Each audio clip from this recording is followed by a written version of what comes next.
എല്ലാവർക്കും സ്വാഗതം. ഈ റിവ്യൂ ഇഷ്ടപ്പെടുവാണെങ്കിൽ ഒന്ന് ലൈക്ക് ചെയ്തും സബ്സ്ക്രൈബ് ചെയ്തും സപ്പോർട്ട് ചെയ്യണേ. അപ്പം ജലജയോട് കനക കാര്യങ്ങളൊക്കെ പറയുന്നു. കനക പറയുന്നുണ്ട്, നിൻ്റെ മകൻ ഇപ്പോൾ ഈ കുടുംബത്തെ തകർക്കാൻ നോക്കുന്ന ആളുടെ കൂടെ, ഇവിടുത്തെ മൂർത്തീസ് ജ്വല്ലറി തകർക്കാൻ നോക്കുന്ന ആളുടെ കൂടെയല്ലേ അതിൻ്റെ തലപ്പത്തിരിക്കുന്ന അവൻ്റെ അച്ഛനാണ്, അതായത് നിൻ്റെ കെട്ടിയവൻ എന്നൊക്കെ പറയുമ്പം ജലജ പറയും, എനിക്ക് അങ്ങനെ ഒരു കെട്ടിയവൻ ഇല്ല എന്ന്.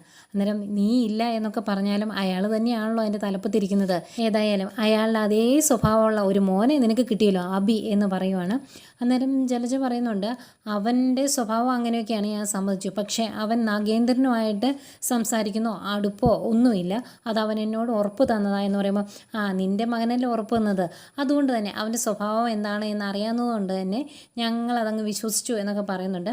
എന്നിട്ട് പറയും, നിൻ്റെ മകൾ ആ രീതിയിലുള്ള ഒരു പെൺകുട്ടിയാണെന്ന് ഞങ്ങൾക്ക് തോന്നുന്നില്ല, അതുകൊണ്ട് തന്നെ അനിയുമായിട്ടുള്ള വിവാഹം എത്രയും പെട്ടെന്ന് അങ്ങ് നടത്താൻ നോക്കുക എന്ന് പറയും.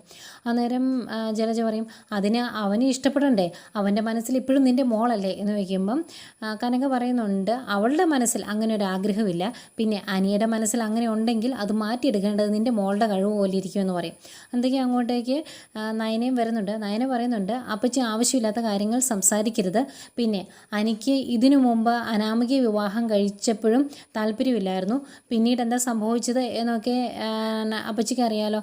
ഇപ്പോഴും അനിയുടെ മനസ്സിൽ നന്ദു ഉണ്ട് എന്നുള്ള കാര്യം സത്യമാണ്, അത് ആർക്കും നിഷേധിക്കാൻ സാധിക്കത്തില്ല. അതുകൊണ്ട് തന്നെ നിങ്ങളൊക്കെ ഈ കുറ്റപ്പെടുത്തുന്ന എൻ്റെ അനിയത്തി ഒന്ന് വിചാരിച്ചിട്ടുണ്ടെങ്കിൽ അവൻ്റെ കൂടെ അവൾക്ക് സുഖമായിട്ട് ജീവിക്കാൻ പറ്റും, അവനെ വിവാഹം കഴിക്കാനും സാധിക്കും, അവരൊന്നിച്ച് ഒരു കുടുംബം തുടങ്ങിയേനെ.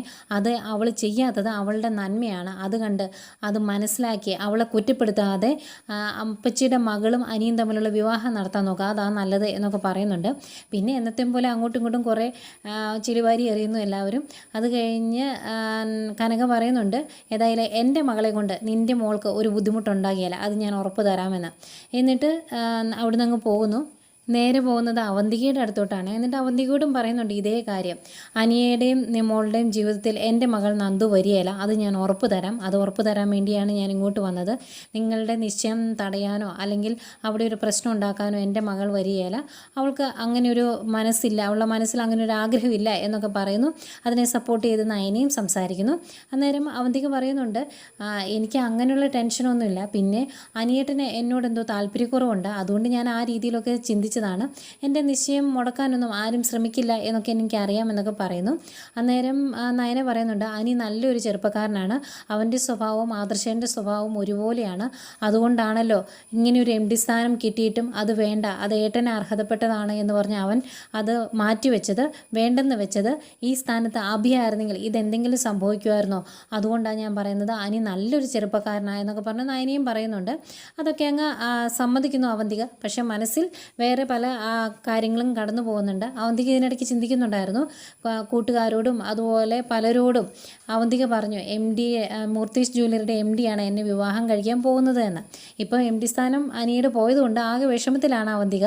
ഏതായാലും കുറേ ഉപദേശിച്ച് ഒരിക്കലും അവരുടെ ജീവിതത്തിൽ നന്ദു ഒരു വിലങ്ങുതടിയായിട്ട് എത്തില്ല എന്ന് ഉറപ്പും കൊടുത്തിട്ട് കനക അവിടെ നിന്ന് പോകുന്നു. അവിടുന്ന് ഇറങ്ങുന്നതിന് മുമ്പ് പറയുന്നുണ്ട്, ഞാൻ ഈ വീട്ടിലുള്ള എല്ലാവരെയും കണ്ടു, ഇനി എൻ്റെ മൂത്ത മോളെ മാത്രമേ കാണാനുള്ളൂ, അവളെ എങ്ങനെ കണ്ടിട്ട് ഞാൻ പോകുമെന്ന് പറഞ്ഞിട്ടാണ് അവന്തികയുടെ അടുത്ത് നിന്ന് ഇറങ്ങി പോരുന്നത്. അങ്ങനെ അവർ രണ്ടുപേരുടെ ഇറങ്ങി പോരുമ്പം നയന കനകയെ പിടിച്ചു നിർത്തും. എന്നിട്ട് പറയുന്നുണ്ട്, അമ്മ ഞാൻ ചേച്ചിയുടെ അടുത്തോട്ട് വരുന്നില്ല, ഇപ്പം ആദർശേട്ടൻ തിരിച്ചു വന്നതിൻ്റെ ദേഷ്യത്തിലായിരിക്കും ചേച്ചി, അതുകൊണ്ട് ശരിയാകിയല്ല, ഞാൻ വരുന്നില്ല എന്ന് പറയുമ്പം, നീ വരുന്നില്ലേ, വരണ്ട, എനിക്ക് അവളോട് രണ്ട് സംസാരിക്കാനുണ്ട്, അതുകൊണ്ട് ഞാൻ പോയി കണ്ടോളാം എന്ന് പറയുന്നു. അങ്ങനെ കനക നേരെ നവ്യയുടെ അടുത്തോട്ട് ചെല്ലുന്നു. എന്നിട്ട് കുറേ കളിയാക്കുന്നുണ്ട്, നീയും നിൻ്റെ ഭർത്താവും കൂടി എന്നതായിരുന്നു, അങ്ങ് AM ജ്വല്ലറിയെ അങ്ങനെ ഉയർത്തിക്കൊണ്ട് വരുവാണ് എന്ന് പറഞ്ഞ് ഭയങ്കര പ്രകടനമല്ലായിരുന്നോ, എന്നിട്ട് ഇപ്പം എന്തുണ്ടായിടി, എൻ്റെ ആദർശമോൻ ഒന്ന് നേരാവണ്ണം നെഞ്ചി മിരിച്ചിറങ്ങിയപ്പം അതൊക്കെ തീർന്നില്ലേ എന്നൊക്കെ ചോദിച്ച് കുറേ കളിയാക്കും. അത് കഴിഞ്ഞ് പറയുന്നുണ്ട്, നീ ഇനിയും ആ കമ്പനിക്ക് വേണ്ടി ജോലി ചെയ്യാനാണ് തീരുമാനിച്ചേക്കുന്നതെങ്കിൽ ആ ജോലി പെട്ടെന്ന് ഉപേക്ഷിക്കുന്നതാണ് നല്ലത് എന്ന്. അന്നേരം നവ്യ പറയും, ഞാൻ അങ്ങനെ ഉപേക്ഷിക്കാനൊന്നും തീരുമാനിച്ചിട്ടില്ല, എനിക്കിപ്പോൾ ഒരു ജോലിയുണ്ട്, നല്ല ശമ്പളമുണ്ട്, അതുകൊണ്ട് തന്നെ ഞാനത് ഉപേക്ഷിക്കുന്നില്ല. പിന്നെ എൻ്റെ കാര്യത്തിൽ അമ്മ ഇടപെടാൻ വരണ്ട, അമ്മ ഇങ്ങനെ തെറ്റിദ്ധാരണ പരത്തി നടക്കാനല്ലേ അമ്മയ്ക്ക് അറിയാവുള്ളൂ എന്നൊക്കെ ചോദിക്കുമ്പോൾ, ഞാൻ എന്ത് തെറ്റിദ്ധാരണയാടി പരത്തിയത് എന്ന് കനക ചോദിക്കും. അന്നേരം നവ്യ പറയുന്നുണ്ട്, അമ്മയല്ലേ എൻ്റെ അബിയെപ്പറ്റി ആവശ്യമില്ലാതൊക്കെ പറഞ്ഞത് എന്ന്. അന്നേരം ഞാൻ ആവശ്യമില്ലാത്തതാണോ പറഞ്ഞത്, അതോ അതിലെന്തെങ്കിലും കഴമ്പുണ്ടോ എന്ന് നീ അന്വേഷിച്ചോ? ഇല്ലല്ലോ. അതിൻ്റെ പുറകെ നീ പോയായിരുന്നോ? ഇല്ലല്ലോ. പിന്നെ എന്തിനാ നീ എന്നെ കുറ്റപ്പെടുത്തുന്നത് എന്ന് ചോദിക്കുമ്പം നവ്യ പറയുന്നുണ്ട്, എൻ്റെ അബി എന്താണ് എന്ന് എനിക്ക് നന്നായിട്ട് അറിയാം, അതുകൊണ്ട് എൻ്റെ ഭർത്താവിന്, എൻ്റെ കൊച്ചിൻ്റെ അച്ഛനെ ഉപേക്ഷിക്കാൻ ഞാൻ തയ്യാറല്ല, അവൻ എവിടെയുണ്ടോ അവിടെ ഞാനും ഉണ്ടാകും എന്ന് പറയുമ്പം കനക പറയുന്നുണ്ട്, ഇന്നിപ്പം എൻ്റെ നയന മോളും ആദർശം ഈ കുടുംബത്തിലേക്ക് രാജകീയമായി തന്നെ തിരിച്ചു കയറി. ഇനി ഈ വീട്ടിൽ നിന്ന് പുറത്തു പോകാൻ പോകുന്നത് നിൻ്റെ അബിയായിരിക്കും. അവൻ്റെ അച്ഛനാണല്ലോ AN ജൂവലറിയുടെ തലപ്പത്തിരിക്കുന്നത്.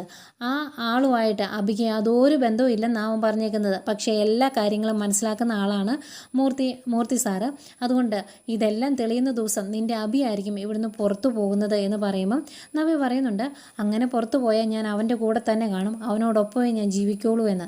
എന്നിട്ട് മനസ്സിൽ പറയുന്നുണ്ട് അവൻ്റെ ഒപ്പം ഞാൻ കാണും, അവൻ്റെ അടിവേര് തോണ്ടി അവൻ്റെ നാശം കണ്ടിട്ട് ഞാൻ മടങ്ങുള്ളൂ എന്ന്. അങ്ങനെ ഒരു വാശിയും അതൊക്കെ മനസ്സിലുണ്ടെങ്കിൽ പോലും അത് പുറത്ത് കാണിക്കുന്നില്ല. അമ്മയുടെ കാര്യം നോക്കി, എനിക്ക് അമ്മയോട് സംസാരിക്കാൻ താല്പര്യമില്ല എന്ന് പറയുന്നു. അന്നേരം കനക പറയുന്നുണ്ട്, നിന്നോട് സംസാരിക്കാൻ എനിക്കും താല്പര്യമില്ല മോളെ, നീ നശിച്ചു പോകും എന്നൊന്നും ഞാൻ പറയില്ല, കാരണം നിൻ്റെ ചുറ്റുമുള്ളവരൊക്കെ നല്ല മനുഷ്യരാണ്. പക്ഷേ അവൻ്റെ കൂടെയുള്ള ഈ ജീവിതം നിനക്ക് നല്ലതൊന്നും തരില്ല. നിനക്ക് ജീവിതത്തിൽ ബുദ്ധിമുട്ടുകളെ ഉണ്ടാക്കുകയുള്ളൂ എന്നൊക്കെ പറഞ്ഞിട്ടാട്ടോ കനക അവിടുന്ന് പോകുന്നത്. കനക അങ്ങ് പോയി കഴിയുമ്പം നവയ്ക്ക് ആകെ വിഷമമാവുന്നുണ്ട്, കണ്ണൊക്കെ നിറഞ്ഞു വരുന്നുണ്ട്. പിന്നീട് ജലജയാണ് കാണിക്കുന്നത്. ജലജയ്ക്ക് ആകെ സംശയം കേട്ടോ, ഇനിയിപ്പം മക്കൾ നാഗേന്ദ്രൻ്റെ കൂടെ പോകുമോ, നാഗേന്ദ്രനുമായിട്ട് മക്കൾക്ക് ബന്ധമുണ്ടോ എന്നൊക്കെ ഒന്ന് അറിയണം. അതിന് അവന്തികയുടെ അടുത്തോട്ട് വരുന്നു. എന്നിട്ട് ചോദിക്കും, നീയും അബിയും കൂടെ നേരത്തെ സംസാരിക്കുന്നത് ഞാൻ കണ്ടു, ഞാൻ വന്നപ്പോൾ നിങ്ങൾ ആ സംസാരം എന്താ നിർത്തിയതെന്ന് ചോദിക്കുമ്പോൾ അതൊന്നുമില്ല, ഞങ്ങളങ്ങനെ പ്രത്യേകിച്ച് വേറെ വിഷയങ്ങളൊന്നും അല്ല സംസാരിച്ചത് എന്ന് പറയുന്നു. അന്നേരം ചോദിക്കുന്നുണ്ട്, അവൻ്റെ അച്ഛനെ കാണാറില്ല എന്നൊക്കെ പറയുന്നുണ്ട്, അത് സത്യമാണോ, നാഗേന്ദ്രനെ അവൻ കാണാൻ പോകാറുണ്ടോ എന്ന് ചോദിക്കുമ്പോൾ അതൊന്നും എനിക്കറിയത്തില്ല, ഏട്ടൻ എന്നോട് അതൊന്നും പറയാറില്ല എന്ന് പറയുന്നു. അന്നേരം ജലജ പറയുന്നുണ്ട്, അയാളെപ്പോലത്തെ ഒരു ചതിനെ ഞാൻ എൻ്റെ ജീവിതത്തിൽ കണ്ടിട്ടില്ല, അതുകൊണ്ട് അയാളുമായിട്ട് നിങ്ങൾക്ക് യാതൊരു ബന്ധവും വേണ്ട എന്നൊക്കെ പറയുമ്പം അതെന്താ അമ്മ അങ്ങനെ പറഞ്ഞത്, ഏതായാലും ഞങ്ങളെ ജനിപ്പിച്ച ആളല്ലേ എന്ന് ചോദിക്കുമ്പം നിന്നെ ജനിപ്പിച്ചത് അയാളല്ല എന്ന് പറയുവാണ് ജലജ. അന്നേരം ഇങ്ങനെ അവന്തിക, ഇതെന്താ അമ്മ അങ്ങനെ പറഞ്ഞതെന്ന് ചോദിക്കുമ്പം നീ എന്നെ കൂടുതൽ ചോദ്യം ചെയ്യാനൊന്നും വരണ്ട, അയാൾ ഒരു ചതിയനാണ്, അതുകൊണ്ട് മേലാൽ അയാളെ കാണാനോ സംസാരിക്കാനോ ഒന്നും ശ്രമിച്ചേക്കരുത് എന്ന് പറയുമ്പോൾ ഞാൻ ആ രീതിയിലൊന്നും ചെയ്തിട്ടില്ല എന്ന് പറയും. അന്നേരം ജലജ പറയുന്നുണ്ട്, നീ അയർലൻഡിൽ നിന്ന് ഇവിടെ വന്നതിന് ശേഷം നല്ല രീതിയിൽ അഭിനയിച്ചു എന്ന് എനിക്കറിയാം, നീ ആ സമയത്ത് എന്നെയും അഭിയെ മാറ്റി നിർത്തിയേക്കുമായിരുന്നു, നീ ഇവിടെയുള്ളവരെ നന്നായിട്ട് സ്നേഹിക്കുന്നതായിട്ട് അഭിനയിച്ചു, അതുപോലൊരു അഭിനയമാണോ എൻ്റെ മുന്നിൽ ഇപ്പോഴും കാണിക്കുന്നത് എന്നൊക്കെ ജലജ ചോദിക്കുന്നുണ്ട് കേട്ടോ. കുരുട്ടൂത്തിയുടെ ആശാത്തിയല്ലേ, അതുകൊണ്ടാണ്. അന്നേരം അമ്മേ, ആവശ്യമില്ലാത്ത കാര്യങ്ങളൊന്നും സംസാരിക്കാൻ എനിക്ക് താല്പര്യമില്ല, എൻ്റെ നിശ്ചയമാണെന്ന് അറിയാലോ, അതുകൊണ്ട് എനിക്ക് കുറച്ച് പർച്ചേസിംഗ് ഒക്കെ ഉണ്ട്, അമ്മയ്ക്ക് കൂടെ വരാൻ താല്പര്യമുണ്ടോ എന്ന് ചോദിക്കുന്നു. അന്നേരം ഞാൻ റെഡിയായിട്ട് ഇപ്പോൾ വരാം എന്ന് പറഞ്ഞിട്ട് ജലജ അങ്ങോട്ട് പോകുന്നുണ്ട്. അങ്ങനെ ജലജ ഒരു കാര്യം പറയുന്നു, അവന്തികയുടെ അച്ഛൻ നാഗേന്ദ്രനല്ല എന്ന് പോയ പോക്കിൽ അങ്ങനെ പറഞ്ഞതാണെങ്കിൽ പോലും ഇനി അതാണ് സത്യമെങ്കിലോ, അതിൻ്റെ പേരിലാണ് അവിടെ പ്രശ്നങ്ങൾ ഉണ്ടായതെങ്കിൽ നാഗേന്ദ്രൻ പുണ്യാളനുമാകും, വീണ്ടും ജലജ വില്ലത്തിയും ആവും. പിന്നെ കാണിക്കുന്നത് നന്ദുവിനെയാണ്. അവരും വരാൻ വേണ്ടി നോക്കിയിരിക്കുമായിരുന്നു നന്ദു, കനകയും ഗോവിന്ദനും തിരിച്ചു വരാൻ വേണ്ടി. കാരണം അനന്തപുരിയിൽ എന്താ ആഘോഷമാണ് നടക്കുന്നത് എന്ന് നന്ദുവിനും അറിയില്ലല്ലോ. അവർ വന്നു കഴിയുമ്പോഴേ ചോദിക്കും, അമ്മ അവിടെ എന്താ സംഭവിച്ചത്, എന്തായിരുന്നു വിശേഷം, ആരുടെയെങ്കിലും ബർത്ത്ഡേ ആയിരുന്നോ എന്നൊക്കെ ചോദിക്കുമ്പം അതൊന്നും അല്ലായിരുന്നു. ഇന്ന് മൂർത്തി ജൂവലറി വിജയത്തിലേക്ക് നയിച്ച 2 വിശിഷ്ട വ്യക്തികൾ ആ വീട്ടിൽ വന്നു. അവരെ ചെണ്ടമേളവും മുത്തുക്കുടയും താലപ്പൊലിയും ഒക്കെ ആയിട്ടാണ് സ്വീകരിച്ചത് എന്നൊക്കെ പറയുമ്പോൾ അതാരാമേ എന്നിങ്ങനെ ഭയങ്കര ആകാംക്ഷയോട് ചോദിക്കുവാണ്.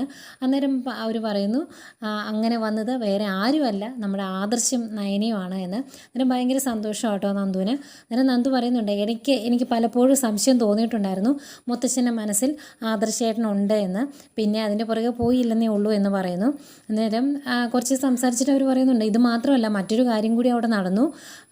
ആദർശ് തിരിച്ചു വന്നതോടുകൂടി ആദർശിന് MD സ്ഥാനം ഒഴിഞ്ഞു കൊടുക്കുകയും ചെയ്തു അനിയെന്ന്. അന്നേരം നന്ദു ഭയങ്കര കൂളായിട്ട് പറയുവാണ്, അല്ലെങ്കിൽ അവന് ആ സ്ഥാനത്തിരിക്കാൻ വലിയ താല്പര്യമൊന്നുമില്ലായിരുന്നു, അതെപ്പോഴും അവൻ പറയാറുണ്ട് എന്ന്. അന്നേരം അവൻ നിന്നോട് പറയാറുണ്ടോ, അപ്പോൾ നീ എല്ലാ കാര്യങ്ങളും അവനോട് ചോദിക്കാറുണ്ടോ എന്നൊക്കെ ചോദിക്കുമ്പോഴാണ് അയ്യോ അബദ്ധം പറ്റിയല്ലോ എന്ന് ഓർക്കുന്നത് നന്ദു. അന്നേരം നന്ദു പെട്ടെന്ന് പറയും, അങ്ങനെയല്ല ഉദ്ദേശിച്ചത്, എനിക്ക് ആ സ്ഥാനത്തിരിക്കാൻ വലിയ താല്പര്യമില്ല എന്ന് ആദർശേട്ടനും നയനേച്ചിയും ഒക്കെ ഇടയ്ക്കിടയ്ക്ക് പറയാറുണ്ട്, അതുകൊണ്ട് ഞാൻ പറഞ്ഞതാണ്, അല്ലാതെ എൻ്റെ അടുത്ത് വന്ന് അവൻ ആ രീതിയിൽ സംസാരിച്ചിട്ടൊന്നുമില്ല, അതുകൊണ്ട് ഇനി അതോർത്ത് എന്നെ സംശയിക്കാൻ നിൽക്കണ്ട, ഞാൻ പോവുക എന്ന് പറഞ്ഞാൽ അങ്ങോട്ട് പോകാൻ തുടങ്ങുവാണ്. എന്നിട്ട് അതിൻ്റെ കൂടെ നന്ദു ചോദിക്കുന്നുണ്ട്, അങ്ങനെ അവർ തിരിച്ചു വന്നെങ്കിൽ അവർക്കൊരു പാർട്ടി കൊടുക്കണ്ടേമേ നമുക്ക് എന്ന്. അന്നേരം ഉറപ്പായിട്ടും കൊടുക്കണം, പിന്നെ കുറച്ച് മാസങ്ങൾ കൂടി കഴിഞ്ഞാൽ മോൾ ഇങ്ങോട്ട് വരുമല്ലോ, അപ്പോൾ ഇടയ്ക്കൊക്കെ ആദർശം ഇങ്ങോട്ട് വരും, അപ്പോൾ നമുക്ക് ആഘോഷിക്കാമല്ലോ എന്നൊക്കെ ഇങ്ങനെ പറയുക. അന്നേരം നന്ദു പറയുന്നുണ്ട്, 7ാം മാസത്തെ ചടങ്ങ് കഴിഞ്ഞാൽ ചേച്ചി ഇവിടെ നിൽക്കുമെന്നൊന്നും അമ്മ കരുതണ്ട, ചേച്ചീനെ കുറച്ച് ദിവസം കഴിയുമ്പം ആദർശേൻ്റെ അമ്മ തിരിച്ചു കൊണ്ടുപോകും, ആദർശേൻ്റെ അമ്മയ്ക്ക് ചേച്ചീനെ ഇവിടെ നിർത്താൻ അത്ര ഇഷ്ടമൊന്നും ആയിരിക്കുകയില്ല എന്നിങ്ങനെ പറയുക. അന്നേരം കനക അങ്ങനെയൊന്നും പറ്റത്തില്ല, അവളെ കുറച്ച് മാസം നമുക്ക് നോക്കണ്ടേ എന്ന് ചോദിക്കും. അന്നേരം ഗോവിന്ദൻ പറയുന്നുണ്ട്, അതിൽ നീ വാശി പിടിക്കുകയൊന്നും വേണ്ട. ആദർശമോൻ പലപ്പോഴും പറഞ്ഞിട്ടുണ്ട് അമ്മയ്ക്ക് നയനെ കാണാതിരിക്കാൻ പറ്റില്ല എന്ന്. അവർ അത്രയും താല്പര്യത്തോടു കൂടി നയനെ നോക്കുവാണെങ്കിൽ നോക്കട്ടെ, നമ്മളായിട്ട് വേറെ പ്രശ്നങ്ങളൊന്നും ഉണ്ടാക്കണ്ട എന്നും പറയുന്നുണ്ട്. പിന്നെ കാണിക്കുന്നത് ജാനകിയാണ്. ജാനകിക്ക് അങ്ങ് സഹിക്കാൻ പറ്റിയിട്ടില്ല അനിയുടെ MD സ്ഥാനം പോയത്. അനിയാണെങ്കിൽ ഭയങ്കര സന്തോഷത്തോടെ ഫ്രീ ആയല്ലോ എന്നൊക്കെ ഓർത്ത് പാട്ടൊക്കെ വെച്ച് ഇങ്ങനെ ബാൽക്കണി നിൽക്കുന്ന സമയത്ത് അങ്ങോട്ട് ചെല്ലും. എന്നിട്ട് നിനക്ക് എന്താണ് ഇത്ര സന്തോഷം എന്ന് ചോദിക്കുമ്പം, പിന്നെ എനിക്ക് സന്തോഷിക്കണ്ടേ, എൻ്റെ തലയിൽ വലിയൊരു ഭാരമാണ് ഒഴിഞ്ഞത്, ഇപ്പം ഞാൻ സ്വതന്ത്രനായി, ആ സന്തോഷത്തിലായി ഞാനിപ്പോൾ എന്ന് പറയുമ്പം ദേഷ്യം വന്നിട്ട് ജാനകി അനിയുടെ കരണം തീർത്തൊരെണ്ണം കൊടുക്കും. എന്നിട്ട് പറയുന്നുണ്ട്, ഉള്ള ബന്ധുക്കളോടും കൂട്ടുകാരോടും സഹിതം എല്ലാവരോടും ഞാൻ പറഞ്ഞു എൻ്റെ മകനാണ് ഇപ്പോൾ മൂർത്തി ജ്വല്ലറിയുടെ MD എന്ന്. എന്നിട്ട് ആ സ്ഥാനം പോയി കഴിഞ്ഞപ്പം എനിക്കുണ്ടായ സങ്കടം നിനക്കറിയാവോ? നീ എന്നാ ഒരുത്തനാ, നീ വന്നതിന് ശേഷമല്ലേ മൂർത്തി ജ്വല്ലറി തിരിച്ചു കയറിയത്. അപ്പം മുത്തശ്ശൻ ഈ കാര്യം പറയുമ്പം ആ സ്ഥാനം ഒഴിഞ്ഞു കൊടുക്കാൻ എനിക്ക് താല്പര്യമില്ലെന്ന് നിനക്കങ്ങ് പറയാൻ മേലായിരുന്നോ എന്നൊക്കെ ചോദിക്കും. അന്നേരം അനി ചോദിക്കും, അതെന്തിനാ അങ്ങനെ പറയുന്നത്? ഞാൻ ആ സ്ഥാനത്തിരുന്ന് എന്തെങ്കിലും വിജയം ഉണ്ടാക്കിയിട്ടുണ്ടെങ്കിൽ അതിൻ്റെ എല്ലാ ക്രെഡിറ്റും എൻ്റെ ഏട്ടനും ഏട്ടത്തിക്കുമാണ് എന്ന് ഞാൻ പലതവണ പറഞ്ഞിട്ടുള്ളതാണ്. പിന്നെ അമ്മയ്ക്കത് ഉൾക്കൊള്ളാൻ എന്താ ബുദ്ധിമുട്ടെന്ന് ചോദിക്കുമ്പം എനിക്കിത്തിരി ബുദ്ധിമുട്ടുണ്ട് എന്ന് പറയും. അന്നേരം അനി പറയുന്നുണ്ട്, അമ്മ ഒരു സാധാരണ കുടുംബത്തിൽ നിന്നാണ് ഈ വീട്ടിലേക്ക് വന്നത്, എന്നിട്ടും അമ്മയ്ക്ക് ഇങ്ങനെയുള്ള കാര്യങ്ങളോട് എന്തൊരു ആർത്തിയാണ്. പക്ഷേ വലിയ കോടീശ്വരിയാണ് വല്യമ്മ ഒരിക്കലും ഇങ്ങനെയുള്ള സ്ഥാനങ്ങൾ ആഗ്രഹിച്ചിട്ടില്ല. ഞാൻ ആ സ്ഥാനത്തിരുന്നപ്പോൾ ഏറ്റവും കൂടുതൽ സന്തോഷിച്ചത് എൻ്റെ വല്യമ്മയാണ് എന്ന് പറയുമ്പം ജാനകി പറയുന്നുണ്ട്, അതൊക്കെ അവർ പുറമെ വെറുതെ കാണിക്കുന്നതാണ്, അവരുടെ മനസ്സിൽ വേറെയായിരുന്നു, അവരതിനു വേണ്ടി പ്രാർത്ഥിച്ചിട്ടുണ്ട്, അതുകൊണ്ടാണ് കാര്യങ്ങളൊക്കെ മാറി മറിഞ്ഞത് എന്ന് പറയുമ്പം അനി ചോദിക്കുന്നുണ്ട്, അമ്മയുടെ അഭിപ്രായം തന്നെയാണോ അച്ഛനും എന്ന്. അന്നേരം നിൻ്റെ അച്ഛനല്ലേ അങ്ങനെ എന്തെങ്കിലും ചിന്തിക്കുമോ, ഇതുങ്ങളുടെ ഇടയ്ക്ക് കിടന്ന് ഞാനാണ് കഷ്ടപ്പെടുന്നത് എന്നൊക്കെ പറഞ്ഞ് ദേഷ്യപ്പെട്ട് അങ്ങോട്ട് പോകുമ്പം അന്തം വിട്ടിങ്ങനെ നോക്കി നിൽക്കുവാണ് അനി. ഇത്രയും കാണിച്ചുകൊണ്ടാണ് ഇന്നത്തെ കഥ തീരുന്നത്.